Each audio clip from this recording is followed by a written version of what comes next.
So of course, with the recent release of Supernova by Terence Hughes, it has been getting compared to a couple other fragrances, one of them being Creed's AVENTUS and of course HACIVAT by Nishane. I'm excited to give you my thoughts on all of these fragrances, how they compare with one another. Of course, I'll let you know my thoughts regarding the smell, the performance, longevity, comparisons to any other fragrances outside of these three. I'm excited to share my thoughts with you, so make sure to stay tuned.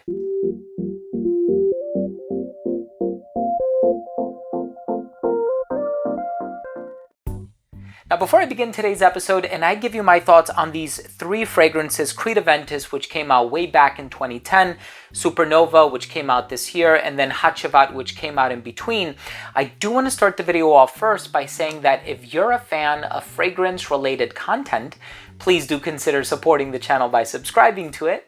Hit the bell icon so you could be notified whenever I do upload future videos to the channel. And of course, give this video a thumbs up if you enjoyed it or if you took something of value from today's episode. It would really mean a lot to me. So, of course, Supernova just came out. It happens to be the new hype train sort of a fragrance. A lot of people are very eager to get their hands and their nose on it. And of course, comparisons have already been made to Creed's AVENTUS, even Elysium by Roja Parfum, Office for Men by Fragrance One, and HACIVAT.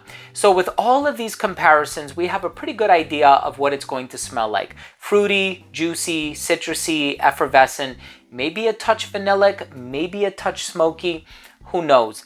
I've actually done a full-blown review, so if you're interested in checking that out, you can easily just search it up here on YouTube.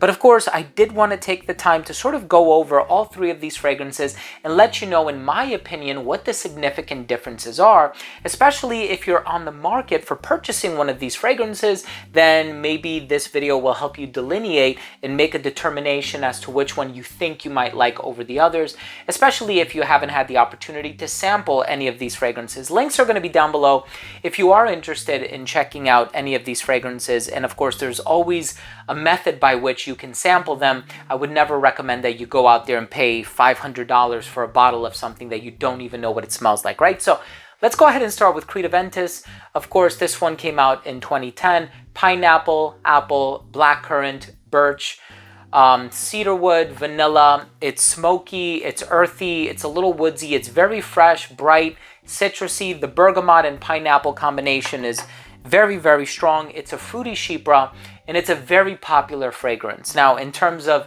more modern batches, I do get in the wheelhouse of 7 hours longevity or something like that, but it's a very juicy, fruity, tart sort of a fragrance. And I am going to be honest with you, I feel like the longevity of Creed AVENTUS is excellent. The longevity of HACIVAT is a little bit better. The longevity of Supernova is the best. There's something about Terence Hughes fragrances. They are very strongly concentrated, very rich, very heavy, very thick, very dense. Same thing can be said about Onyx Extreme, Haze Blue, Haze Black. Supernova, of course, does wonders on skin. Hard Candy Elixir. So many of his fragrances tend to last a very long time, even Maverick, right? So some of the freshies, you get that bright, abundant citrus in the opening, and it's not short-lived the way it is in many other designer fragrances. So if you're looking for longevity, if that's what you're really focused about, of course, Supernova is number one, HACIVAT is number two, Creed AVENTUS is number three. Now, if you're looking for originality, Creed AVENTUS takes it home. This is the fragrance that started it all. This is the fragrance that inspired fragrances like L'Aventure by Al Haramain, Club de Nuit for Men by, or Club de Nuit Intense for Men by Armaf, even fragrances like Explorer by Mont Blanc. This is the fragrance that did it all, right? Creed AVENTUS, and it's just an amazing fragrance. I've owned so many bottles of this throughout the years, and the perfumer is Jean-Christophe Hérault. And of course, Olivier Creed has been credited as the perfumer for a very, very long time for this fragrance. But, recently word came out that Jean-Christophe Hérault had been composing a lot of fragrances for Creed, and Pierre Bourdon being among them. And same thing with Julien Rasconet with fragrances like Royal Oud and I think even Asian Green Tea and a few others. But in any case, so Supernova, how is this smell different from Creed AVENTUS? Supernova is much brighter. much brighter, much fresher. You have that ambroxan in the dried down, so that freshness is retained throughout the entire evolution of the fragrance. As a matter of fact, in Creed Aventus, you do get the birch tar in there, you do get the cedar wood, so it's even parts fresh and woodsy. Whereas with Supernova, it's more fresh than anything else. And I think that's the reason why some comparisons have even been made to Elysium by Roja Parfum and even Office for Men by Fragrance One.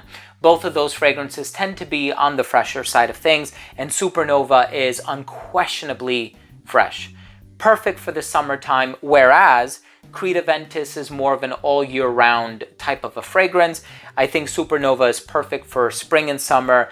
The best longevity out of all of these. The diffusiveness is monstrous in the first hour and a half of application, and you do get a lot of really, really bright elements. Funny enough, pineapple is not listed in the note breakdown, but you still get this juicy fruitiness in the opening.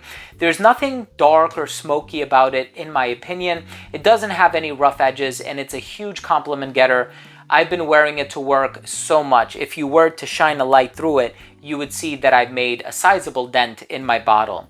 Now with HACIVAT, this fragrance is composed by Jorge Lee out of Istanbul, Turkey. He's an incredibly talented perfumer. I've had the opportunity of meeting both Terence Hughes and Jorge Lee. And what I can say about HACIVAT is it is the darkest one of them all. You're going to get 8 hours longevity, so it's right in the middle. It is the darkest one of them all because even though it doesn't have pineapple listed in the note breakdown, at least not the last time that I checked, it does have some fruity nuances in the opening. And it also has a lot of birch. So you take Creed Aventus, you strip the vanilla from it, and you add a really, really heavy dose of birch tar. So it kind of adds that smoky quality in addition to the freshness. It's a really, really nice dichotomy of ingredients, and that balance of dark and bright, I think it's done quite beautifully in HACIVAT. So all things considered, HACIVAT is the darkest one, and the reason I say that is because even when thinking about the seasons and the environments, I can see this one being formal. I can see Aventus being formal. Supernova can actually strike a balance between formal and casual. With HACIVAT, however, this is great for even slightly colder weather. So I see myself wearing this one in the spring and in the autumn. In the summertime, I think Supernova is the way to go. And of course, all year round, you can wear Creed Aventus, but of course, HACIVAT can work really well in the winter time too. So here you have three fragrances that are actually quite similar. They are quite different as well in terms of how they smell. HACIVAT has a lot of birch. Supernova is very fresh, very bright, very citrusy. Creed Aventus has that vanilla that kind of warms things up, whereas Supernova is very much so on the fresh side of things from top to bottom. All of them are great for a formal scenario. Supernova can lean a little bit casual as well. And in terms of the longevity, Supernova takes it home. Creed Aventus takes it home in terms of originality. But the ultimate judge is you. I want you to go home. I want you to get your nose on these three fragrances. Try them for yourself. See if you can get your hands on a sample or something like that. If you live in the New York area, you can visit Max Aroma and basically try all three of these fragrances, I think. This is not a sponsored video, by the way. I'm not getting paid anything to compare these fragrances or anything like that. But I am letting you know that I would really aspire you to go out there and get yourself a sample of these three fragrances so that you can make the decision for yourself. But of course, with all of the comparisons happening on the internet, I think it would have been nice to kind of put together some sort of a video kind of delineating or outlining what the most significant differences are among these three. Listen, thank you so much for joining me today. I hope you enjoyed this video. Let me know which one of these are your favorite, or do you have any other Aventus type fragrances that you prefer to wear over these three? I know Bottega the Victorious has their own version of Creed Aventus, and of course there's been a lot of other brands, Micallef and so many others that have put out an Aventus type of a fragrance. So do you have a favorite when it comes to the Aventus DNA? Or even if you want to just talk about these three, what is your favorite? Leave your comment down below. Thank you so much for watching. If you enjoyed this video, please do consider supporting the channel by subscribing to it. Hit the bell and give this video a thumbs up. Love you guys. We'll see you tomorrow. Bye.